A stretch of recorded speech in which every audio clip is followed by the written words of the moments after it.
പക്ഷെ ഇതിൽ ഡയലോഗ് തെറ്റിക്കാൻ എനിക്ക് കമ്പനി ഉണ്ടായിരുന്നു. തമിഴത്തിന് മോശമായിട്ട് പറയാൻ ചിലപ്പോൾ പറയാൻ പറ്റത്തില്ല. Colleagues or let's say friends, and moreover, as Pavish rightly said. So, how was the hall experience? എല്ലാവർക്കും നമസ്കാരം. സോറി ലേറ്റായി വന്നില്ല, ഫ്ലൈറ്റ് ഇത്തിരി ഡിലേ ആയി നിങ്ങളുടെ ഇച്ചിരി ലേറ്റായി. So sorry for that. And press and media ഒരുപാട് നന്ദിയുണ്ട് ഇവിടെ വന്നത്. ആൻഡ് ധനുഷ് സാറിന് കൂടുതൽ എക്സ്പീരിയൻസ് പറഞ്ഞാൽ ഇങ്ങനത്തെ ഒരു ഓപ്പർച്യൂണിറ്റി എല്ലാവരും കിട്ടുന്നതല്ല. അത് കിട്ടിയതിലേക്ക് I'm very very grateful for it. Plus my wonderful cast is also here. എല്ലാവരും കൊച്ചിയിലെത്തിയതിലും എനിക്ക് ഭയങ്കര സന്തോഷമുണ്ട്. എൻ്റെ നാടായതുകൊണ്ട്. ബട്ട് ഞാൻ overall big thank you. Cinema 21-ാം തീയതി വരെയാണ്. എല്ലാവരും പോയി കാണണം. എൻ്റെ തമിഴിലുള്ള ഫസ്റ്റ് ലീഡ് ഫിലിമാണ്. അപ്പോൾ എല്ലാവരും സപ്പോർട്ട് ചെയ്യണം. Thank you. Thank you so much, Anika. So before you step down, let me ask one thing. Malayali colleagues in Opam work in a different film industry, in a Tamil film industry, especially Matthews was there, and Priya and Priya, even though she's not joined us today. But how was your hall experience? ഒരു different ഇൻഡസ്ട്രിയിൽ അവരുടെ ഒപ്പം work ചെയ്തപ്പോൾ എങ്ങനെയുണ്ടായിരുന്നു? എനിക്ക് mainly ഉള്ളൊരു difference കണ്ടത്, ഞാൻ തമിഴ് സംസാരിക്കുമ്പോൾ എനിക്ക് ഡയലോഗ് പറയുമ്പോൾ അത്രയും കോൺഷ്യസ് ആവും. പക്ഷെ ഇതിൽ ഡയലോഗ് തെറ്റിക്കാൻ എനിക്ക് കമ്പനി ഉണ്ടായിരുന്നു. തമിഴത്തിന് മോശമായിട്ട് പറയാൻ മാത്യു മെയിൻലി ഉണ്ടായിരുന്നു. അപ്പോൾ ഞങ്ങളൊരു അഡ്ജസ്റ്റ്മെന്റിൽ ഇങ്ങനെ എന്തൊക്കെയോ പറഞ്ഞു പോയി. ആൻഡ് ഭയങ്കര ഫൺ എക്സ്പീരിയൻസ് ആയിരുന്നു. പകുതി കാസ്റ്റ് മലയാളിയാണ്, ഇപ്പോൾ കാസ്റ്റ് മലയാളിയാണ്. 4 പേര് മലയാളീസും 4 പേര് തമിഴ്. സോ ഒരു super fun. Thank you so much, Anika.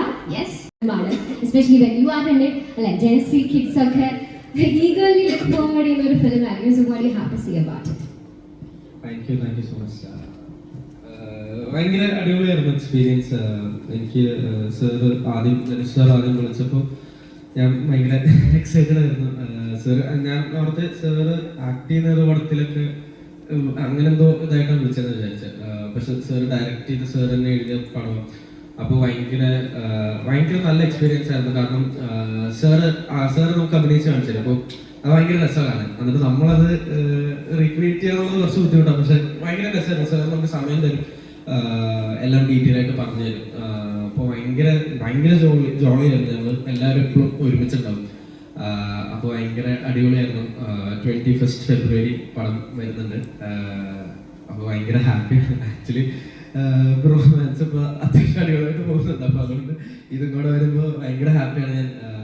ഇതും ഈക്വലി അത്രയും ഫണ്ണും ഭയങ്കര രസമായിരുന്നു. ഷൂട്ടും പ്രോസസ്സും എല്ലാം. അപ്പോൾ ഭയങ്കര എക്സൈറ്റഡ് ആണ്. Thank you so much.